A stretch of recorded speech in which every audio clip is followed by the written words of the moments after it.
بسم الله الرحمن الرحیم. الحمدلله والصلاة والسلام علی رسول الله، اما بعد.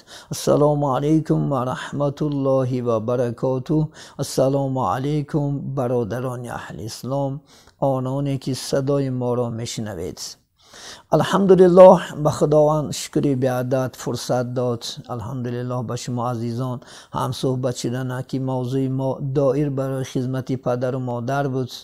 البته خدمت پدر و مادر از این نقطه نظر شریعت واجب است، باید که ما دائم انشاءالله خدمت کنیم، دائم انشاءالله خرسندی را بجا بیاریم در همین دنیا. چون که شاعر میگوید نمک در کام ها شیرین تر از شهد و شکر گردد، جگرها خون شود تا یک پسر مثلی پدر گردد.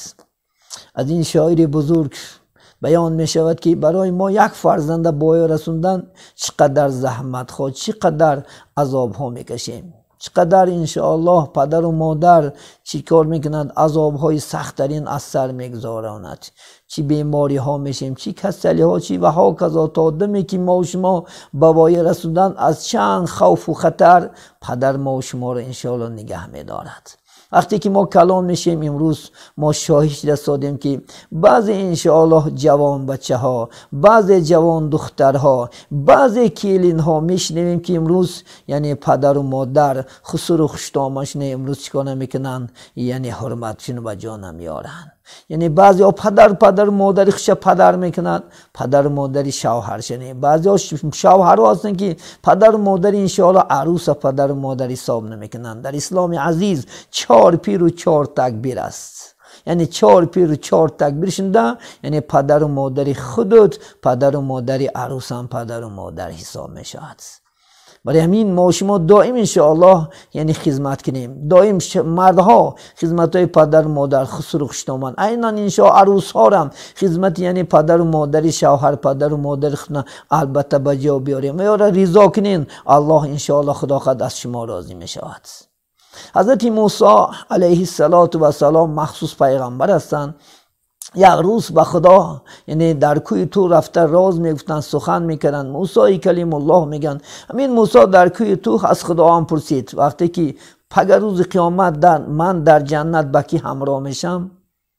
حضرت الله سبحانه و تعالی یعنی امر کرد که یعنی من ترا در جنت به یعنی قصاب گفتگی آدم یعنی هم صحبت میکنم. گفت که می شود که من همون قصاب در همین دنیا زیارت کنم؟ گفتن می شود. در فلان شهر زندگی میکند. حضرت موسی علیه السلام آهسته آهسته روز میگه زیارت همون یعنی جوان رفتن. وقتی که رفتن همون قصاب در بازار با کار مشغول است، کار میکند. تا بگاه مشاهدهش کردن و قسمی بگاه حضرت موسی علیه السلام به یک صورت مسافر نزد همون یعنی جوان رفتن. قصاب گفتن برادر گفتن من یک مسافر هستم، می شود که امشب من در خاندان شما مهمان شدم؟ گفت که آره بجان و دل، مهمان که عطای خداوندی است. گفت یعنی حضرت وای خدا خود موسی را برد خانه شد و در یک خانه جا کرد و به دیگر خانه میگه داخل شد. وقتی که حضرت موسی مشاهده کردن میگه در کاس یک سبچه بود، در سبچه یک کمپیر بجا ماندگی ضعیف بسیار بود. میگه سبچه رو گرفت، میگه تازه کرد، میگه روحاشونه اعضاهاشونه میگه افقات خون شکمشونه سیر کرد و بعد میگه برمد با اسب یک کار شد. آهسته حضرت موسی پیغمبر نزدی همون سبچه شد. گفت ای مادر شما کی هستی؟ گفت من مادر همین قصاب میشم. گفت چندین سال است که بچم گفت زحمتی منو میکشد، چندین سال است خدمتی منو بجا میارد، نمیماند که من یک لحظه گرسنه نمانم، نمیماند که یک لحظه یعنی جای من افلاس شد، همیشه در خدمت است. گفتن شما در عوض این شما چی دعا میکنین؟ من دعا میکنم که پروردگار عالم روز قیامت با موسی یعنی هم صحبت و یعنی یک جایش کند. حضرت موسی گفت مادر جان خوش خبر به شما باد که دعای شما اجابت شده است، همون موسی من هستم. گفت میگه اشکا از یعنی چشم حضرت موسی جاری شد. عزیزان من ببینید خداوند در همه دنیا بعضی خدمت هایی که ما شما میکنیم نسبت پدر و مادر، نسبت خسر و خشتامن، البته انشاءالله اجرش در همین دنیا میگیریم. کما تدین و تدان، چی معامله کنی همان معامله را البته میگیری. حدیث صحیح از دوره های پیامبر صلی الله علیه و سلم در علقمه گفته که یک صحابه کرام بود، بسیار خدمت انشاءالله خدا خواهد اسلام میکرد، بسیار بسیار دائم میگد دائم روزدار بود، شب به عبادت میگذروند، روز عمرش به پایان رسید. وقتی جان دادن شد، زبانی علقمه بیان کلمه شهادت اشهد ان لا اله الا الله و اشهد ان محمدا عبده و رسوله میگن نگشت. نزدش میگه بلال بود، حضرت علی بود، آمدن میگه وقتی که همسری و خبر داد به پیامبر اسلام، یعنی صحابه را فرسون اومدن میگه تلقین کلمه کردن، زبانش نگشت. این خبر به حضرت پیغمبر صلی الله علیه و سلم رسوندن. وقتی که رسول الله حاضر شد، دید علقمه را چندین مراتب تکراری کلمه شهادت کردن، زبانش نگشت. گفتن مادرش است، گفتن آیا مادر دارد؟ گفتن زنش پرسیدن که چی این گناه داشت؟ گفتن نمیدونم، مبادا مادرش ناراضی باشد. گفتن مادرش رفته، گفتن حضرت علی بلال گفتن رفته بیار. وقتی که رفتن، اون مادر میگه وقتی که رسول الله شما را دعوت دارن نشو، با جان و دل گفته خسته چیکار کردن، نزدیک رسول الله صلی الله علیه و سلم حاضر شدن. وقتی که گفتن مادر فرزندی تو علقمه در وقتی جان سپاری است، زبانش با کلمه نمیگردد، از وی راضی شو. مادر یک جواب گفت من نه در دنیا و نه در آخرت از فرزندم راضی هستم، چون که به خاطر زنش من از خونه برآورده پیش کرد، به خاطر زنش من بسیار آزار میداد، من نه دنیا نه دنیا راضی هستم. حضرت رسول الله صلی الله علیه و سلم این سخن شنیدن، صحابه را گفتن یا علی، گفتن یا بلال هیزم جمع کنین. صحابه به هیزم جمع کردن سر شدن. مادر گفت که یا محمد چیکار میکنی؟ گفتن علقمه در همه دنیا در پیش چشم خودت علاب میزنه که این علاب این دنیا نسبت علاب دوزخ یعنی آسان تر است.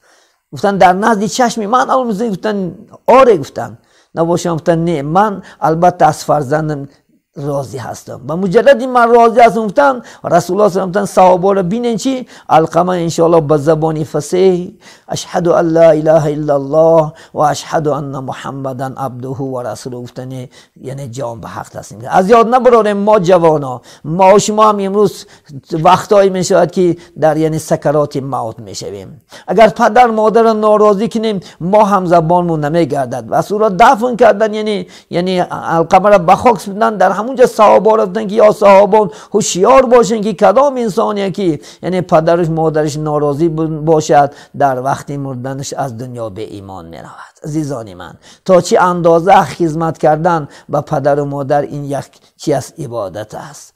رسول گفتن انسان هستن که دو جنت دارن، انسان هستن که یک جنت دارن. گفتن دو جنت چیست؟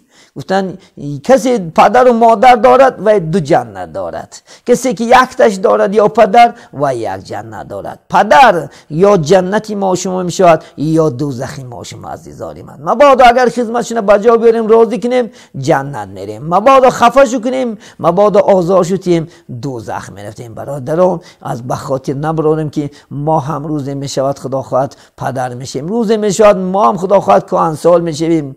بعد آن سوی که کردیم البته اجر و مکافات چه میگیریم در یعنی پیر، در دوره های پیریمون. برای این بی خاطر بین دائم انشاءالله راضی کنین خدا خواهد، دائم خدمتشون با جا بیارین انشاءالله خدا خواهد. یک صحابه اومد میگه نزد پیغمبر که یا رسول الله صلی الله علیه و سلم من پدر و مادر دارم، خدمتشون با جا میارم، افقاچ میخوام، نفقش نمیتیم، لیکن در عوض این من یعنی حقارت میکنن، من آزار میتونم چیکار کنم در حق ویا؟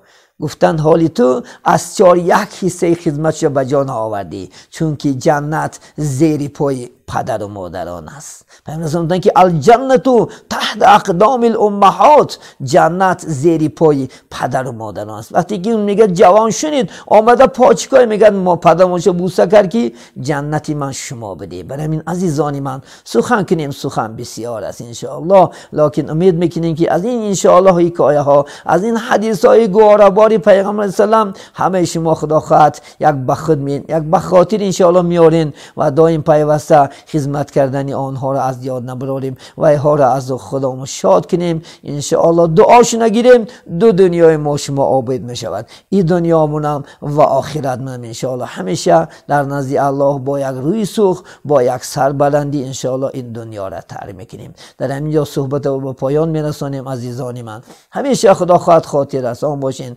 همیشه ان شاء الله خدمت یکدیگر یعنی دوستی مهر و عاقبت یکدیگر فهمی را از دست ندهیم. هممون مهمان هستیم، ما و شما امروز از سحر است در سفر هستیم، البته میریم از این دنیا، باید که نامی نکی ما و شما در این دنیا خدا خواهد عملهای خوبی ما و شما ماند که مردمان اثرها همیشه در یاد ما و شما باشند. بسم الله الرحمن الرحیم. اللهم صل علی محمد و علی آل محمد و بارک و سلم علیه. السلام علیکم و رحمت الله و برکاته.